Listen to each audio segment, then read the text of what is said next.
माझ्या ड्रॉइंग रूमच्या अगदी मध्यभागी एक घोडा उभा होता आणि त्याच क्षणी माझ्या मुलाचा तिसरा कॉल स्क्रीनवर चमकत होता. मी माझ्या फार्म हाऊसमध्ये नव्हते. मी दिल्लीमध्ये एका शांत महागड्या हॉटेलच्या खोलीत बसले होते. काचेच्या खिडकीबाहेर शहराच्या लाईट्स होत्या.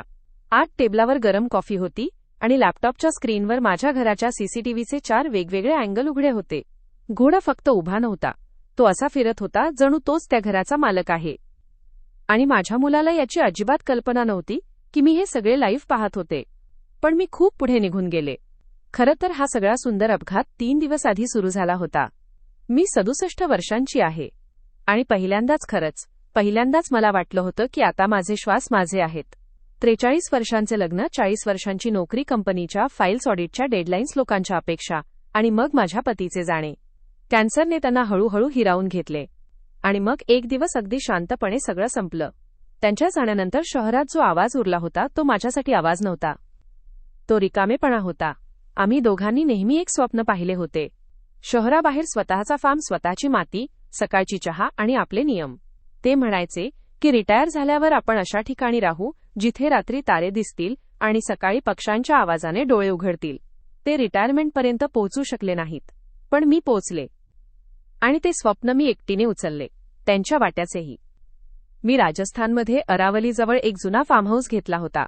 फार मोठा नव्हता, पण मोकळा होता. 4ही बाजूंनी कडुलिंब, बाभूळ, दूर टेकड्यांची रांग आणि समोर मातीचा रस्ता जो शेतांमधून जात होता. घरामागे एक छोटं तबेलं, एक ट्यूबवेल आणि एक मोठं अंगण होतं, जिथे संध्याकाळी वारा सुटला की असं वाटायचं जणू कोणी मला हळूच सांगत आहे, आता शांततेत राहा. माझ्यासोबत तिथे 2 लोक होते, रघु आणि सलीम. वर्षानुवर्षे याच जमिनीवर काम करत आलेले, प्रामाणिक, सरळ आणि सगळ्यात महत्त्वाचं म्हणजे माझ्या पतीचा मान ठेवणारे. माझे पती शेवटच्या दिवसांत अशक्त झाले होते. तरीही ते त्यांचं बोलणं असं ऐकत असत जणू एखादं जुने झाड आपल्या मुळांशी बोलत आहे. माझी सकाळ आता वेगळी होती. अलार्म नव्हता, फक्त सवय होती. चुलीवर पाणी, मातीचा सुगंध आणि दारात बसून चहाच्या वाफेत टेकड्यांकडे पाहणे. काही कोंबड्या होत्या, 2-3 शेळ्या होत्या आणि एक घोडा होता. मारवाडी जातीचा, थोडा नखरेल पण रुबाबदार. मी त्याचं नाव शेरू ठेवलं होतं, कारण तो चालायचाही एखाद्या राजघराण्यातील घोड्यासारखा. त्या दिवसांत मला वाटायचं की बस हेच आयुष्य आहे. आणि मग एक मंगळवार आला. मी कोंबड्यांना दाणा टाकत होते. हातात वाटी होती आणि मनात जुन्या दिवसांची एक धून होती. माझे पती जुनी गाणी खूप ऐकायचे आणि मी शांतपणे सोबत गुणगुणायचे. तेवढ्यात माझा फोन वाजला. स्क्रीनवर माझ्या मुलाचं नाव होतं. माझा मुलगा समीर, दिल्ली एनसीआरमध्ये प्रॉपर्टी ब्रोकरेज करतो. सूटबूट, मोठं घड्याळ आणि बोलण्यात नेहमी इन्व्हेस्टमेंटची चमक. त्याने जेव्हापासून पैसे कमवायला सुरुवात केली तेव्हापासून त्याला प्रत्येक गोष्टीची किंमत दिसायची, पण अर्थ कमी दिसायचा. मी कॉल उचलला. बेटा. त्याच्या आवाजात गोडवा होता, पण तो गोडवा असा होता जसा एखाद्या मिठाईत जास्त पाक असतो. मन आनंदी होत नाही, फक्त शंका वाढते. मम्मी, खूप छान बातमी आहे. त्याने हे न विचारताच की मी ठीक आहे की नाही, थेट घोषणा केली. आम्ही ह्या वीकेंडला फार्म हाऊसला येतोय. मी चहाची कप खाली ठेवली. आम्ही म्हणजे? तो हसला. अरे मम्मी, मी आणि रिया तर आहोतच, आणि रियाची फॅमिली सुद्धा उत्सुक आहे. तिच्या 2 बहिणी, त्यांचे पती, 2 कझिन्स, सगळे मिळून साधारण 10 ते 12 लोक समज. माझ्या हातातील वाटी थोडी सैल झाली. समीर, 10 ते 12 लोक? हे अचानक कसं? अचानक काय असतं मम्मी? आता त्याच्या स्वरात तो जुना अधिकार भाव आला. तू एकटी इतक्या मोठ्या जागेत राहतेस, हे हेल्दी नाही. आणि तसंही फॅमिली जमली की घर वाटतं. पप्पांनाही हेच हवं होतं. फक्त ही ओळ, आणि माझ्या आत काहीतरी थंड झालं. माझ्या पतीच्या आठवणीचा तो असा वापर करत होता जसा कोणी जुन्या कुलुपाची चावी वापरतो, ज्याने तो माझ्या निर्णयांचं दार उघडू शकतो. मी हळू आवाजात म्हणाले, पण खोल्या तयार नाहीत आणि मला आधी सांगायला हवं होतं. आता तो थोडा चिडला. मम्मी, तू तिथे करतेस तरी काय? कोंबड्यांच्या मागे धावत बसतेस फक्त. आणि रियाने तर पोस्ट सुद्धा टाकली आहे, रुरल लाईफ वीकेंड वगैरे. लोकांना रिअल फार्म व्हाइब्स पाहायच्या आहेत. मी श्वास घेतला. रियाने पोस्ट टाकली. हो, तर त्याने असं म्हटलं जणू तो त्याचा हक्कच आहे. आणि ऐक, जर तुला एवढी अडचण वाटत असेल तर तू परत शहरात ये. तिथे तू सेफ राहशील. फार्म हाऊस आम्ही सांभाळून घेऊ. ते आम्ही सांभाळून घेऊ. हे शब्द माझ्या कानात नाही तर माझ्या हाडांमध्ये शिरले. मी अनेक वर्षे नोकरी केली आहे. मला माहीत आहे की केव्हा एखादा माणूस मदतीच्या नावाखाली नियंत्रण घ्यायला लागतो. आणि त्या एका वाक्यात मला सगळं दिसलं. जमिनीची किंमत, प्लॉटिंगच्या चर्चा, डेव्हलपरचे नंबर आणि माझं म्हातं होणं याच्या अफवा ज्या तो सहज पसरवू शकत होता. तरीही मी आवाज शांत ठेवला. समीर, हे माझं घर आहे. त्याने हलकासा टोमणा मारला. आता तुझंच आहे मम्मी. पण फ्युचर तर पाहावं लागेल ना. असो, आम्ही शुक्रवार संध्याकाळी पोहोचत आहोत. तू फक्त मॅनेज करून घे. आणि त्याने कॉल कट केला. मी काही वेळ तिथेच उभी राहिले. हवा वाहत होती. पण मला असं वाटलं जणू घराच्या आत कुणीतरी दार जोरात बंद केलं आहे.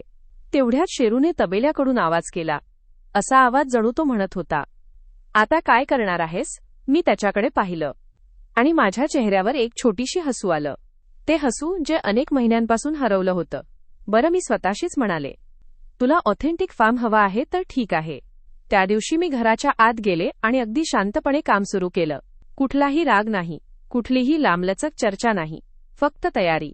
मी गेस्ट रूम मधले चांगले बेड कव्हर्स काढून कपाटात बंद केले. जुने थोडे खरबरीत कंबल काढले जे आपण गावाकडच्या स्टाईलमध्ये चालतील म्हणून ठेवतो. मऊ टॉवेल काढून साधे टॉवेल ठेवले जे पाण्यापेक्षा हवा जास्त शोषतात. गिझरची सेटिंग मूड स्विंग केली. कधी खूप थंड, कधी खूप गरम.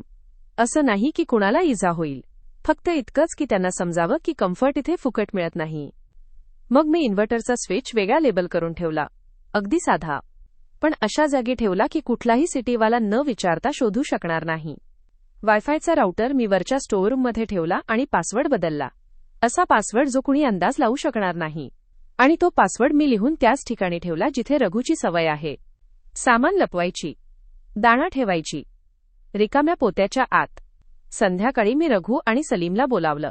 मी फक्त एवढंच म्हटलं, मुलगा येतोय, गर्दीही घेऊन येतोय आणि त्याला वाटतं ही जागा त्याच्यासाठी रिसॉर्ट आहे. रघुने माझ्याकडे पाहिलं. त्याच्या डोळ्यांत समज आली. मग त्याने विचारलं. मी खूप शांत आवाजात म्हणाले, मग आपण त्याला फार्मची खरी वही शिकवू, न ओरडता, न भांडता, फक्त वास्तवातून. सलीमने हलकं हसू दाबलं. ताईयाची मजा येईल. मग मी माझी सगळ्यात जुनी मैत्रीण मीरा हिला कॉल केला. मीरा दिल्लीमध्ये राहते. ती माझ्या आयुष्यातल्या मोजक्या लोकांपैकी आहे जी मला रडताना पाहू शकते आणि तरीही मला मजबूत बनवू शकते. मी म्हणाले, मला 2 दिवसांसाठी दिल्लीला यायचं आहे. तिने कुठलाही प्रश्न न विचारता म्हटलं, ये आणि ऐक. तू इतक्या शांतपणे हे बोलतेस म्हणजे काहीतरी मोठा प्लॅन आहे. मी फक्त एवढंच म्हणाले, फक्त फ्रंट रो सीट हवी आहे. शुक्रवार सकाळी मी दिल्लीला निघाले. जाताना मी घराकडे पाहिलं. ते घर जे माझ्या पतीचं स्वप्न होतं. मी मनात म्हटलं, काळजी करू नकोस, मी याला वाचवत आहे. आणि मग हॉटेलच्या खोलीत बसून मी सीसीटीव्ही सुरू केला. संध्याकाळ होत होत फार्म हाऊसच्या गेटवर गाड्यांची रांग लागली. 2 SUV, एक चमचमणारी सेडॅन आणि पुढे माझ्या मुलाची गाडी.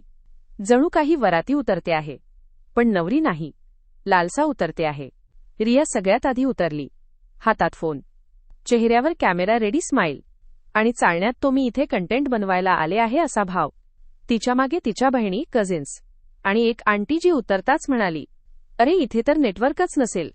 मीरा माझ्या शेजारी बसली होती. तिने पॉपकॉर्न मागवला नव्हता, पण तिच्या डोळ्यांत तीच वाईब होती. माझ्या मुलाने स्पेअर की काढली, तीच जी मी आधी सांगून ठेवली होती, आणि दार उघडलं. आणि जसं दार उघडलं तसं माझ्या घराच्या आतून एक आवाज आला, घोड्याच्या टापांचा. त्याचा फोन माझ्या बाजूच्या स्क्रीनवर चमकत होता. 1 2 3 रिंग. मी तो उचलला नाही. मी फक्त मीराकडे पाहिलं आणि मीरा हळूच म्हणाली, आता सुरू झाला खरा वीकेंड. मी स्क्रीनकडे पाहिलं. रियाचा कॅमेरा अजूनही ऑन होता, पण तिच्या चेहऱ्याचा रंग उडून गेला होता. आणि अगदी त्याच क्षणी माझ्या ड्रॉइंग रूमच्या मध्यभागी शेरूने आपली शेपटी हलवली. आणि माझ्या मुलाला कळून चुकलं की हे फार्म हाऊस वेकेशन नाही, ही परीक्षा आहे. आणि ही परीक्षा मीच तयार केली आहे. माझ्या मुलाचा आवाज फोनच्या स्पीकरमधून फुटू लागला. मम्मी, तू कुठे आहेस? हे काय आहे? आपल्या घरात घोडा कसा? मी हॉटेलच्या खोलीत बसले होते. कॉफीची चुस्की नाही, फक्त श्वास सरळ ठेवत होते. मीराने माझ्याकडे पाहिलं, जणू म्हणत होती, आता तू बोललीस तर गोष्ट तुझ्या हातातून निसटेल. मी कॉल रिसीव्ह केला नाही. मी स्क्रीनवर सगळं पाहणं निवडलं. फार्म हाऊसच्यात गोंधळ माजला होता. रियाच्या हातात फोन अजूनही कॅमेरासारखा उचललेला होता. पण आता ती व्लॉग बनवत नव्हती. ती स्वतः भीतीचं कंटेंट बनली होती. हे प्रँक आहे का?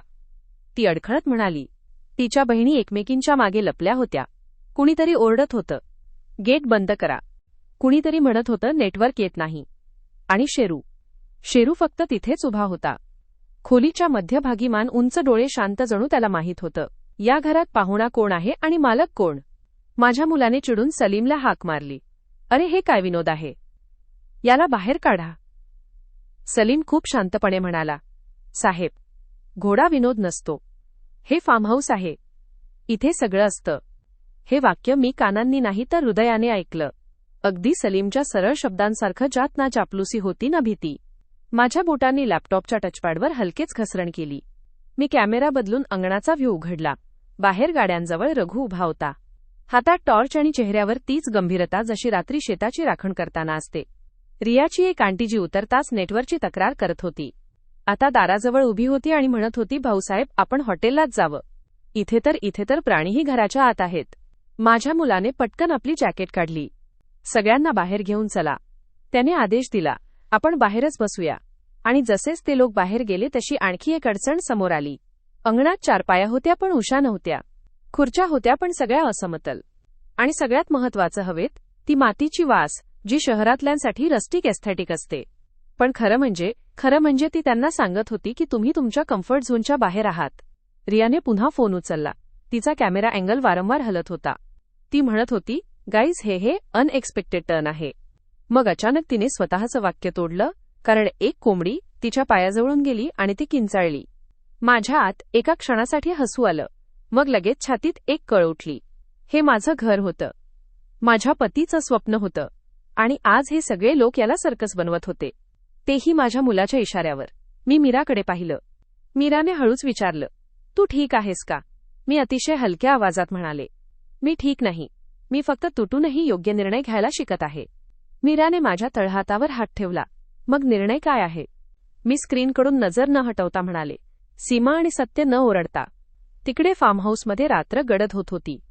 पहिला पॉवर कट अगदी त्याच वेळी झाला, जेव्हा रियाने म्हटलं, चला आज जाऊन चार्जिंग करूया. आणि पुढच्याच क्षणी ट्यूबवेल जवळची लाईट बंद. अंगणातील बल्ब्स ऑफ.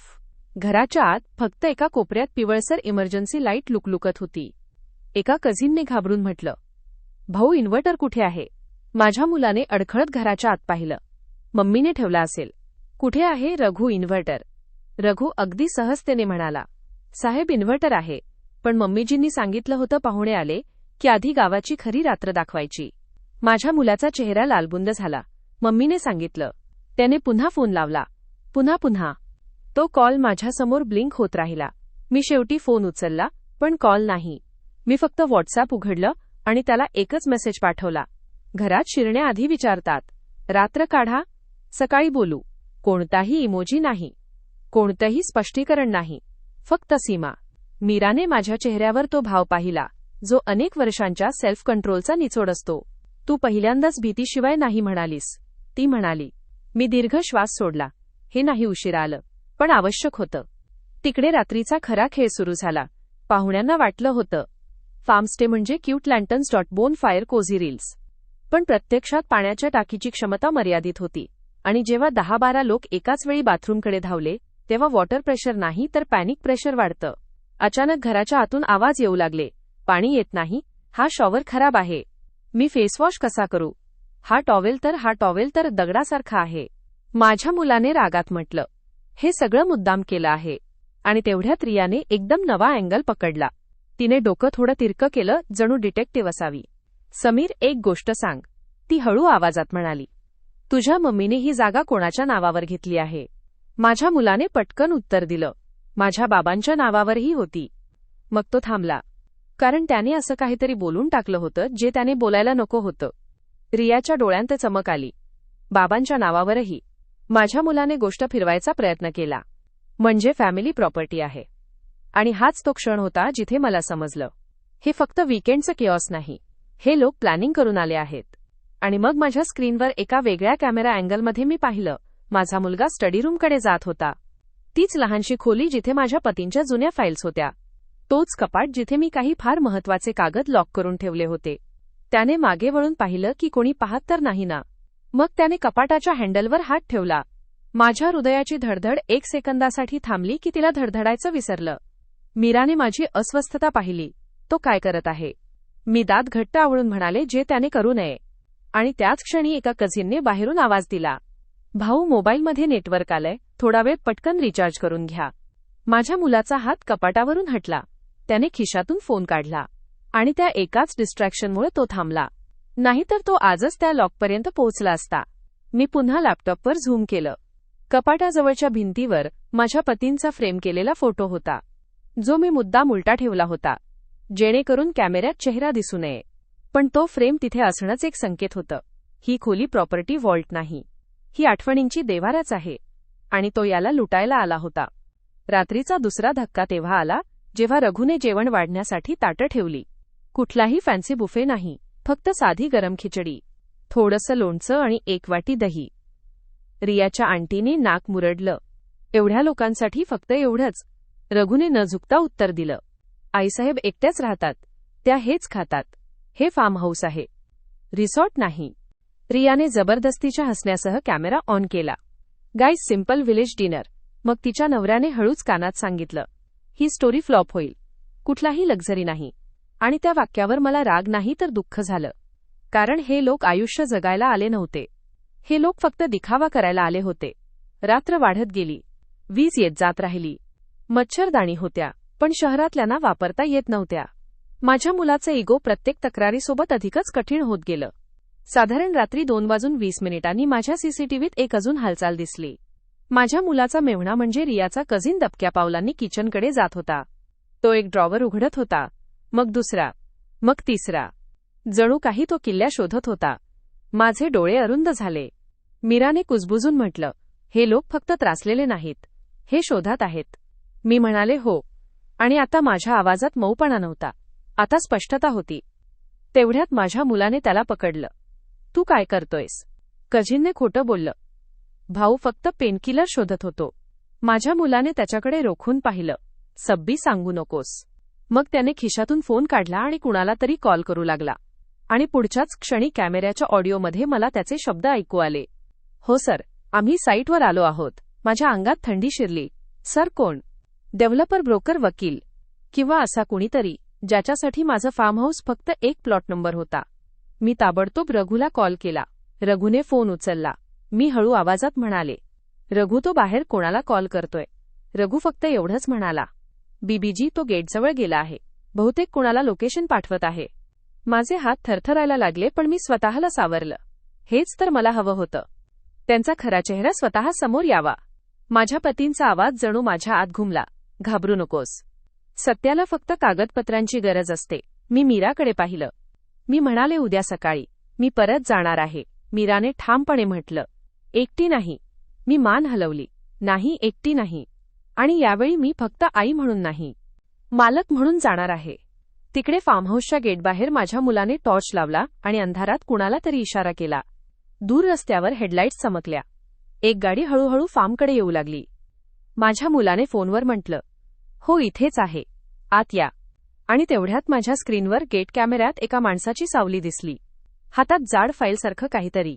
तो थांबून गेटजवळ उभा राहिला आणि त्याच्यासोबत अजून 2 लोक. माझ्या मुलाने गेट उघडण्यासाठी लॅचवर हात ठेवला. माझा श्वास थांबला. मीराने माझा चेहरा पाहिला आणि विचारलं, हा कोण आहे? मी हळूच म्हणाले, जो कोणी असो, हे लोक माझ्या घरात परवानगीशिवाय पाऊल ठेवतील. आणि उद्या सकाळी मी त्यांना ते उत्तर देईन जे अनेक वर्ष माझ्या आत साठलेलं होतं. आणि त्याच क्षणी गेट उघडलं. आणि तो माणूस आत पाऊल टाकताच म्हणाला, मॅडम कुठे आहेत? पेपरवर्क दाखवा, डील फायनल करायची आहे. माझ्या मुलाने पहिल्यांदाच सत्यासमोर डोळे पिटपिटले. कारण आता हे फक्त फॅमिली ड्रामा राहिला नव्हता. हा थेट कब्जाचा खेळ झाला होता. आणि या खेळात मी उद्या सकाळी माझी शांतता तोडणार होते. सकाळच्या हवेत अरावलीची थंड श्वास होती. पण माझ्या आतली थंडी हवेमुळे नव्हती, विश्वास तुटल्यामुळे होती. मी मीरासोबत गाडीत बसले होते. दिल्लीचे रस्ते मागे पडत होते. आणि जसं जसं शहराचा आवाज कमी होत गेला, तसं तसं माझ्या मनात एक गोष्ट स्पष्ट होत गेली. आज मी आई म्हणून नाही, मालक म्हणून जात होते. माझ्या फोनमध्ये रात्रीचे सीसीटीव्ही क्लिप्स सेव्ह होते. माझा हात स्टिअरिंगवर नव्हता, पण नियंत्रण माझ्याच हातात होतं. कारण नियंत्रण आवाज उंचावून येत नाही. नियंत्रण पुरावा आणि सीमांमधून येतं. गेटजवळ पोहोचताच मी पाहिलं. तीच गाडी, तोच माणूस, तीच जाड फाईल, त्याच्यासोबत 2 लोक. माझा मुलगा समोर उभा होता. डोळ्यांत झोपही होती आणि घबराटही. रियाची फॅमिली अंगणात उभी होती. कुणी चहा मागत होतं, कुणी कॅमेरा लपवत होतं, आणि कुणी वारंवार म्हणत होतं, हे सगळं चुकीचं आहे, आपण परत जायलाच हवं. मी गाडी थांबवली. मीरा उतरली आणि माझ्यासोबत उभी राहिली. आणि पहिल्यांदाच मला वाटलं, मी एकटी नाही. मी उतरताच माझ्या मुलाने दिलास्यासारखं म्हटलं, मम्मी तू आलीस. पहा हे लोक, हे बस. मी हात वर करून त्याला मध्येच थांबवलं. ना ओरड, ना तमाशा, फक्त एक शांत थांबवणं. समीर, मी म्हणाले, आधी तू गप्प राहा. तो जणू पहिल्यांदाच समजला की आईचं शांत असणंही आदेश असतो. फाईलवाला माणूस पुढे आला. मॅडम नमस्ते, मी फक्त रुटीन पेपरवर्कसाठी आलो आहे. तुमच्या मुलाने सांगितलं की डील जवळजवळ. मी त्याचं वाक्य पूर्ण होण्याआधी माझे डोळे त्याच्या डोळ्यांत रोखले. तुम्हाला माझ्या घरात बोलावण्याचा अधिकार कोणी दिला? तो थोडा अडखळला. जी मुलाने, मी हळूच म्हणाले, हे घर मुलाचं नाही. माझे शब्द हवेत विरले नाहीत, ते थेट जमिनीवर पडले. जणू कुणीतरी सीमारेषा ओढली. रियाच्या आंटीने कुजबुजून म्हटलं, अरे मग आपण का आलो? रियाने कॅमेरा खाली केला. आता तिला समजत होतं की हे कंटेंट नाही, कोणाचं आयुष्य आहे. मी रघुला इशारा केला. रघु लगेच माझ्याजवळ आला. त्याच्या हातात एक साधी फाईल होती. अगदी साधी, कुठलाही झगमगाट नाही, जसं सांगितलं होतं. तो म्हणाला. मी फाईल उघडली. आत काही कागद होते, पण ते कागद दिखाव्यासाठी नव्हते. प्रत्येक पानामागे एक निर्णय होता. मी फाईल त्या माणसाकडे पुढे करत म्हणाले, हे माझे कागद आहेत, पहा. त्याने उलटवले. त्याच्या चेहऱ्यावरचा आत्मविश्वास हळूहळू सैल पडू लागला. हे ट्रस्ट, तो पुटपुटला. मी मान हलवली. हो, माझ्या पतींच्या आजारपणात आम्ही प्लॅनिंग केली होती. ही जमीन माझ्या नावावर आहे आणि माझ्यानंतर ही गर्दीच्या हवाली जाणार नाही. मी तिला एका फॅमिली ट्रस्टमध्ये ठेवली आहे, ज्यात बेनिफिशियरी म्हणजे फ्री ॲक्सेस नसतो. बेनिफिशियरी म्हणजे जबाबदारी असते, आणि ट्रस्टी मी आहे. माझ्या मुलाच्या चेहऱ्यावरचा रंग उडाला. मम्मी, हे तू कधी केलं? त्याच्या प्रश्नात कधी नव्हतं, त्याच्या प्रश्नात का होतं? आणि पहिल्यांदाच मी माझ्या मुलाला खरं पाहिलं. मोठं मूल नाही, फक्त एक माणूस, ज्याला आयुष्याने योग्य पद्धतीने शिकवलं नव्हतं. मी म्हणाले, जेव्हा तू पहिल्यांदा माझ्या निर्णयावर हक्क सांगितलास. फाईलवाला माणूस घाबरून म्हणाला, मॅडम पण तुमचा मुलगा म्हणत होता तुम्ही एकट्या आहात. तुम्हाला मॅनेज करण्यासाठी. मी त्याची गोष्ट मध्येच तोडली. यावेळी आवाज थोडा कडक होता. हा माझ्या वयावरचा युक्तिवाद नाही, आणि हा मॅनेज करण्याचा बहाणा नाही. जर तुम्हाला डील करायची असेल तर आधी सांगा तुम्ही कोणत्या डेव्हलपरकडून आला आहात. तो माणूस नजर चुकवू लागला. जी आम्ही कन्सल्टन्सी. मी माझा फोन काढला. स्क्रीनवर मी रात्रीचा सीसीटीव्ही क्लिप चालू केला. तोच क्षण जेव्हा माझा मुलगा गेट बाहेर कॉल करून म्हणत होता, हो सर, साईटवर आलो आहोत. मी क्लिप थांबवली. मग त्याच्या चेहऱ्याकडे पाहिलं. हा सर कोण आहे? समीर. माझ्या मुलाच्या जिभेवर शब्द आला नाही. त्याची मान झुकली, आणि त्या झुकलेल्या मानेत मला माझ्या पतींचा चेहरा आठवला. हॉस्पिटलच्या बेडवर कमकुवत हातांनी माझा हात धरून म्हणत होते, आपण मेहनतीने जे उभारलं आहे ते चोर लुटून नेणार नाही. रिया हळूहळू पुढे आली आणि माझ्या मुलाजवळ उभी राहून म्हणाली, समीर, तू मला सांगितलं होतंस की ही फक्त फॅमिली ट्रिप आहे. समीर गोंधळून म्हणाला, रिया, तू समजणार नाहीस, हे बिझनेस आहे. मीराने पहिल्यांदाच बोलण्याचा निर्णय घेतला. बिझनेसमध्ये संमती असते, चोरी नसते. तिचं वाक्य ऐकून रियाच्या बहिणींनी एकमेकींकडे पाहिलं. कॅमेरे बंद होऊ लागले. लोकांच्या चेहऱ्यांवरची बनावट उतरू लागली.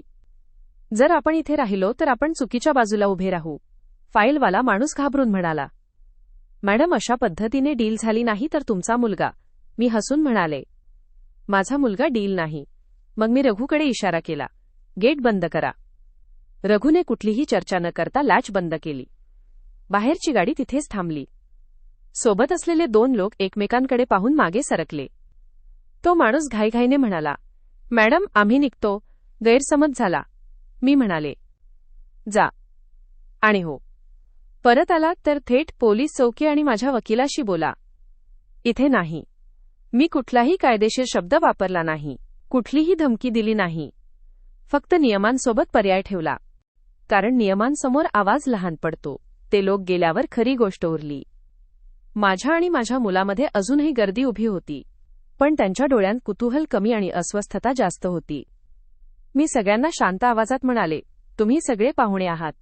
पाहुणे म्हणून आले असते तर मी स्वागत केलं असतं, पण तुम्ही वेकेशनसाठी नाही, कब्जासाठी आला होता. आणि माझ्या घरात माझ्या परवानगीशिवाय कुणीही कब्जा करू शकत नाही. रियाच्या आंटीने आपली पिशवी उचलली. आम्ही निघतो. कुणी अडवण्याचा प्रयत्न केला नाही. कुठलाही ड्रामा नाही. लोक हळूहळू बाहेर जाऊ लागले. जे लोक रात्रभर तक्रार करत होते आता त्यांच्या तक्रारीही शांत झाल्या, कारण आता त्यांना कळत होतं की त्यांच्या तक्रारी आरामाच्या नव्हत्या, त्या हक्काच्या होत्या. आणि हक्क नात्याच्या आदराशिवाय हक्क ठरत नाही. थोड्याच वेळात अंगण रिकामं झालं. फक्त मी, मीरा, रघु, सलीम आणि माझा मुलगा उरले. रिया देखील थांबली. कदाचित पहिल्यांदाच ती समीरला खरंच पाहू इच्छित होती. मी घरात पाऊल टाकलं. शेरू आता अंगणात होता. जणू रात्रीचा तमाशा संपवून तोही आपल्या जागी परत आला होता. मी ड्रॉइंग रूमच्या मध्यभागी ठेवलेली खुर्ची ओढली आणि बसले. समीर, मी म्हणाले. बस. तो बसला, पण त्याची पाठ झुकलेली होती. तो फार हळू आवाजात म्हणाला, मम्मी, मी तुला घाबरवण्यासाठी हे केलं नाही. मला फक्त वाटलं तू एकटी आहेस आणि ही प्रॉपर्टी. मी मध्येच थांबवून म्हणाले, तुला प्रॉपर्टी नको होती, तुला नियंत्रण हवं होतं. तो गप्प झाला. मी पुढे म्हणाले, जर तुला माझी काळजी असती तर तू 100 लोकांना न विचारता आणलं नसतंस. तू माझ्या पतींचं नाव वापरून मला अपराधी वाटू दिलं नसतंस. तू रात्री माझ्या खोलीतल्या कपाटांची चाचपणी केली नसती. त्याने मान उचलली. मम्मी, मी कपाट. मी फोन उचलून एक स्क्रीनशॉट दाखवला. त्याचा हात कपाटाच्या हँडलवर. तो आतूनच तुटला. ठीक आहे, तो म्हणाला. मी प्रयत्न केला, कारण मला वाटलं सगळं माझ्या हातातून निसटेल. आणि हेच सगळ्यात मोठं सत्य होत. लालच नेहमी पैशाचा नसतो. कधीकधी लालच भीतीचा असतो, की कुणीतरी तुमच्यावर नियंत्रण मिळवेल. मी खूप शांत आवाजात म्हणाले, समीर, तू काहीही गमावत नव्हतास. तू फक्त आपली इज्जत गमावत होतास. त्याचे डोळे पाणावले, पण तो रडला नाही. फक्त आवाज तुटला, मम्मी, मी चुकलो. त्याने पहिल्यांदाच पूर्ण वाक्यात जबाबदारी घेतली. कुठलाही पण नाही. आणि हाच तो क्षण होता जिथे माझं हृदय 2 भागांत विभागलं गेलं. एक भाग आईचा होता, जो मुलाला उचलून छातीत धरू इच्छित होता. दुसरा भाग स्त्रीचा होता, जी जाणत होती की सीमा नसलेलं प्रेम प्रेम राहत नाही, ते कमजोरी बनतं. मी म्हणाले, मी तुला सोडत नाही, पण मी तुला माझ्यावर चालूही देणार नाही. तो हक्क तू गमावला आहेस. आता पुढे काय होईल? त्याने विचारलं. मी फाईल उचलली. आता नियम असतील. मी एक एक करून सांगितलं. 1. या फार्महाऊसची किल्ली तुझ्याकडून परत घेतली जाते. 2. इथे कुठलाही पार्टी किंवा गर्दी माझ्या लेखी परवानगीशिवाय नाही. 3. माझ्या नावावर कुठलीही डील, कुठलाही ब्रोकर कॉल, कुठलीही डेव्हलपर मीटिंग तू करणार नाहीस. त्याने हळूच म्हटलं, ठीक आहे. मी 4था नियम सांगितला. आणि तो सगळ्यात महत्वाचा होता. 4. तू 1 महिना इथे राहशील. तो चकित झाला. काय? मी म्हणाले, हो. रील्स नाही, वेकेशन नाही, काम. रियाने पहिल्यांदाच मऊ आवाजात म्हटलं, समीर, हे योग्य आहे. समीरने तिच्याकडे पाहिलं. कदाचित त्याला पहिल्यांदाच जाणवलं की त्याची पत्नीही आता आंधळेपणाने त्याच्या मागे जाणार नाही. मी म्हणाले, तू इथे राहून समजून घेशील की ही जागा कशी चालते. मजुराचा घाम काय असतो, पाण्याचा हिशोब काय असतो, आणि सगळ्यात महत्वाचं, इथे एकटी स्त्री असण्याची भीती काय असते. जेव्हा लोक तिला मॅनेज करण्याची भाषा करतात. तो म्हणाला, मम्मी, मी करेन. मी मान हलवली. आणि अजून एक नियम. मी म्हणाले, 1 महिना झाल्यावर तू माफी मागशील.